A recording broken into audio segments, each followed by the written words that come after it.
जय महाराष्ट्र मित्रांनो, कसे आहात तुम्ही सगळे? पहिल्यांदाच हा लाँग व्हिडिओ बनवते मी. एरवी तुम्ही रील्स आणि शॉर्ट्सवर मला बघितलेलं असेल.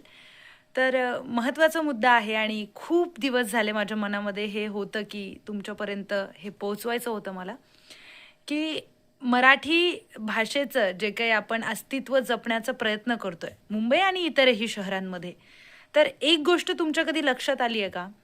मला असं वैयक्तिक असं वाटतं, की आपण समोरच्याला कम्फर्टेबल फील करवण्यासाठी आपण त्याच्या भाषेत बोलण्याचा प्रयत्न करतो. म्हणजे त्याला कळेल किंवा आपलं काम होईल म्हणून. म्हणजे एक उदाहरण सांगते.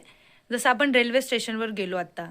समजा रेल्वे स्टेशनवर आपल्याला विचारायचं आहे, की ही ट्रेन कुठे जाणार आहे किंवा अमुक-अमुक ठिकाणी जाणारी ट्रेन कुठल्या प्लॅटफॉर्मवर येईल.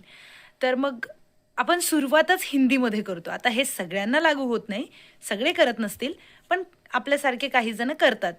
आपण गृहीत धरतो, की समोरचा मराठी नसेलच किंवा त्याला मराठी येत नसेलच. तर त्यामुळे आपण सरळ हिंदीत बोलायला सुरुवात करतो आणि समोरचा पण हिंदीमध्ये उत्तर देतो. तो कदाचित मराठी असू शकेन, पण त्याला वाटत असेल ना, की जर समोरचा हिंदीत बोलतोय तर कदाचित हा हिंदी आहे. आणि असं करत, करत, करत, करत आपण मराठी भाषेचा जो काही वापर आहे ना, तो खूप कमी केलाय, असं मला वाटतंय. कधीतरी मला वाटतं, की आपण स्वतःहूनच मराठीमध्ये बोलून बघावं समोरच्या व्यक्तीशी. माझं असं खूप वेळा झालं. आता मी मराठीत बोलायला सुरू केलं स्वतःहूनच. आता नाही कळालं समोरच्याला किंवा समोरच्याचे एक्सप्रेशन असे असतात ना, की काय बोलतीये?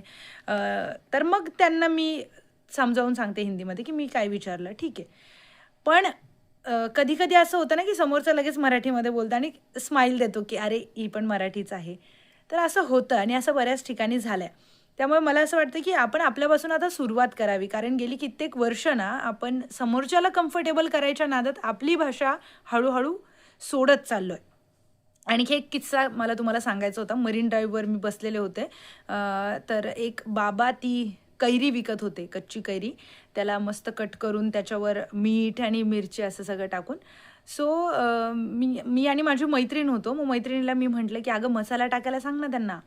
तर ते बोलले, "टाकला." तर मग मी म्हटलं, की "बाबा मराठी आहे तुम्ही?" तर बोलले, "नहीं."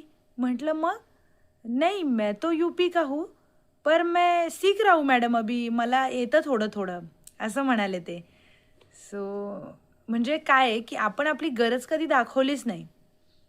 म्हणजे त्यांना जर आपण दाखवलं असतं, की आम्ही मराठी व्यतिरिक्त भाषाच कुठली बोलणार नाही किंवा आम्हाला कळत नाही. तर मग त्यांनी गरजेपोटी ती भाषा शिकली असती, असं मला वाटतं. हे माझं मत आहे. आणखी एक उदाहरण सांगते. माझी कॉलेजची ट्रिप गेली होती साऊथमध्ये. पॉंडिचेरी, महाबलीपुरम, चेन्नई असं सगळे ठिकाणं आम्हाला दाखवणार होते. सो तिथे गेल्यावर आमच्या एक लक्षात आलं, की ते लोकं हिंदी तर सोडाच, हिंदीला तर ते भावच देत नाही.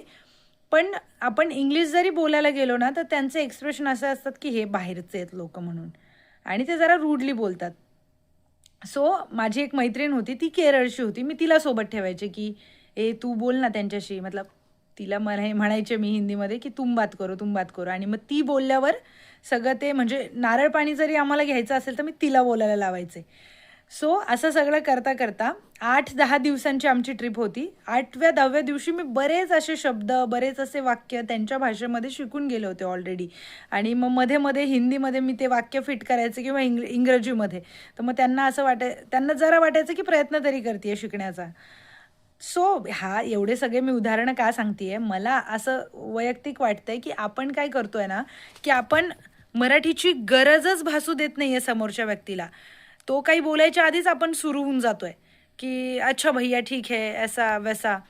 मला काय म्हणायचंय, की एकदा सुरू करूया ना आपल्यापासून मराठी बोलायला. सतत मराठीचा वापर. समोरचा जरी हिंदी असेल, म्हणजे मी अग्रेसिव्ह किंवा आक्रमक पद्धतीने बोलत नाहीये वापर करायला. पण आपण सुरुवात का हिंदीतून करतोय? आपण सुरुवात मराठीतून करूया आणि जर त्यांना मग कळत नसेल, तर तो नंतरचा भाग आहे. आपण आधीच गृहीत धरतोय, की समोरच्याला येतच नसेल म्हणून.